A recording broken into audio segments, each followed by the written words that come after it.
आज हम बात कर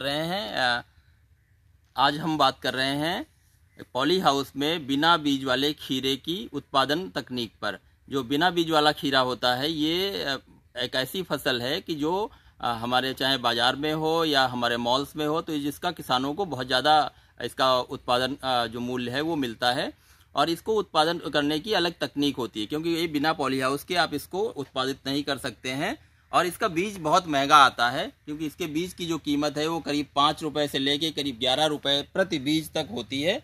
और इसके जो हम लगाने की तकनीक है कि इसको 2 विधि से आप लगा सकते हैं। एक तो इसको जो इसकी पौध तैयार करके, और दूसरा इसको सीधे ही खेत में बुआई करके। और ये फसल लगभग 3.5 महीने में ख़त्म हो जाती है। और इस तरह आप अगर मैनेज करें तो साल में जो है वो आप इसकी 4 फसलें ले सकते हैं। 3-3 महीने के अंदर अगर आप उसको कवर करें तो 4 फसलें ले सकते हैं।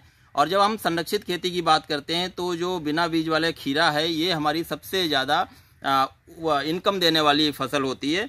और इसमें प्रति पौधा लगभग हमें 3.5 किलो तक जो है उपज प्राप्त हो जाती है।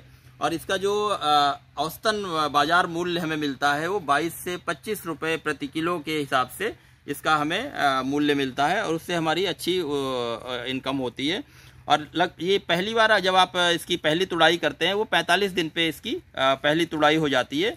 अब आप देख सकते हैं जैसे इसको हमने ड्रिप सिस्टम पे लगाया हुआ है, और पौधे से पौधे की दूरी जो है वो 30 सेंटीमीटर है, और लाइन से लाइन की दूरी जो है वो लगभग 60 सेंटीमीटर है, क्योंकि 120 सेंटीमीटर का ये बेड होता है। और उस बेड पर हम ड्रिप लाइन जो है वो 60-60 सेंटीमीटर पे डालते हैं। और पौधे से पौधे की दूरी जो है वो 30 सेंटीमीटर रखते हैं, और लाइन से लाइन की दूरी जो है वो 60 सेंटीमीटर होती है। तो इस तरह से आप जो भी पौधे हैं इनकी बिना बीज वाला जो खीरा है, इसमें कोई नर फूल नहीं आता है। एक बात ध्यान रखें, इसको आप बाहर नहीं लगा सकते हैं, क्योंकि ये संवेदनशील होता है जो हमारी वायरस जनित बीमारियां हैं उनसे। तो इसलिए इसकी खेती संरक्षित स्ट्रक्चर्स के अंदर ही होती है। और हमारे पहले अधिकतर जो बीज इसके हैं वो विदेशों से आयातित होते थे, लेकिन अभी हमारे भारतीय कृषि अनुसंधान संस्थान पूसा नई दिल्ली द्वारा इसकी एक प्रजाति जो है वो DPC6 या दिल्ली पूसा पार्थेनोकार्पिक कुकुम्बर 6 के नाम से है।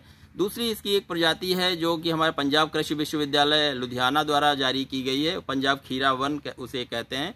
तो ये दोनों प्रजातियां जो हैं वो लगभग 2 रुपये जो प्रति बीज के हिसाब से इनका बीज उनके यहाँ से उपलब्ध हो जाता है। और हमारे किसान भाई इसको लगाकर इससे अच्छी उपज ले सकते हैं और उनको अच्छी इनकम प्राप्त हो सकती है। तो आपने जैसा बताया कि इसकी खेती के लिए ये पॉली हाउस बनाना जरूरी है, तो एक आम किसान अगर चाहे इसे खेती करना तो उस पर कितना खर्च आएगा पॉली हाउस? देखिए, जो संरक्षित हम क्षेत्र बनाते हैं, जो ये हमारा नेचुरली वेंटिलेटेड मतलब प्राकृतिक रूप से संवाहित पॉली हाउस है, इसकी लगभग 1000 वर्ग मीटर में जब हम इसको लगाते हैं तो 13 लाख रुपए के आसपास इसकी लागत आती है। और 3 साल तक ये आराम से आदमी इसमें काम कर सकते हैं। ये इसका क्योंकि स्ट्रक्चर तो ऐसे ही रहता है, जो पॉलीथीन हमें है वो 3 साल के बाद आपको पॉलीथीन जो है वो बदलनी पड़ती है, और लगभग 5 वर्ष में इसका आपको पूरा पे बैक वापस आ जाता है।